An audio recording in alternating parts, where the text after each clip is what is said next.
السلام عليكم، يا رب تكونوا بخير. فيديو النهارده ان شاء الله هنعمل فيه كفتة البرغل من غير ما تكش خالص معايا. الكمية هتبقى كبيرة جدا، اقتصادية وطعمها حلو قوي، وكمان زي كفتة الحاتي بالظبط. يلا بينا نشوف عملناها ازاي. بس الاول لو مش مشتركة في القناة اشتركي وفعلي الجرس وما تنسيش اللايك. يلا بينا نسمي الله ونصلي على الرسول عليه افضل الصلاة والسلام ونشوف عملناها ازاي. معايا نص كيلو لحمة مفرومة، دي كانت خشنة شوية فانا هفرمها تاني، وعليها حوالي 100 جرام دهن. حته دهنه كده متقطعه، لو انتي فرمه عند الجزار افرميها كويس وحطي عليها الدهن كمان بتاعها. ودي بصلايه كبيره مبشوره وهصفي الميه بتاعتها، حطيت عليها معلقه ملح كده عشان تنزل ميتها.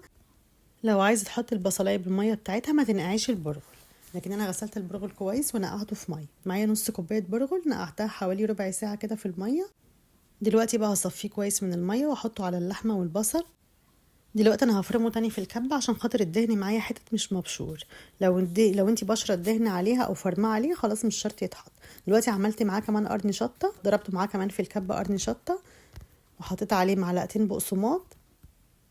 الحاجات دي كلها بتخلي الكفته متماسكه وفي نفس الوقت بتديكي كميه كبيره. حطيت معلقتين بقسماط مطحون، واحط معلقه كبيره نشا، دي معلقه كبيره نشا، ونص معلقه بيكنج باودر. نص معلقه او معلقه صغيره بيكنج باودر، دي بتخلي الكفته كده هشه ما تبقاش مكتومه. ومعايا البهارات مش كتير، ملح وفلفل اسود، حبه بابريكا عشان اللون بس، ممكن تحطي توم باودر وبصل باودر، او لو مش عايزه ما تحطيش، وحبه بهارات لحمه. ممكن تكتفي بالملح والفلفل الاسود بس.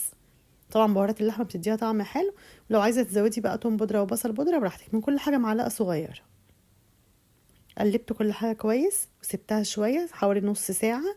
لازم تسيبيها نص ساعه كده عشان تتسمغ كده في بعضيها. الكفته بقت زي العجينه بالظبط. دلوقتي انا بدهن ايدي زيت، ببلي ايدي زيت بس بسيط كده، بيخلي الكفته لونها حلو قوي.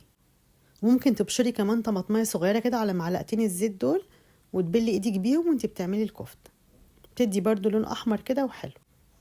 الكفته زي العجينه وماسكه كويس قوي على السيخ. ممكن تعمليها على الشبكه عادي، تحطيها في سياخ او تحطيها في عصايه الشيش طاووق، وتسيبيها على السلك عادي او على الشبكه، مش بيحصل لها اي حاجه. عجينه الكفته بتاعتي متماسكه، مع ان عليها البرغل بتاعها، بس متماسكه جدا بسبب العجن بتاعها، لاني عجنتها حوالي 10 دقايق او ربع ساعه، وكمان سبتها ارتاحت حوالي نص ساعه. كده الكفته بتسمغ في بعضيها وعمرها ما تقع من على السيخ. العجن اهم طبعا من الفرم كمان. لو انتي مش فرمها ناعم، طبعا الكفته لازم تكون ناعمه، بس انتي لو مش فرمها ناعم اعجنيها كويس.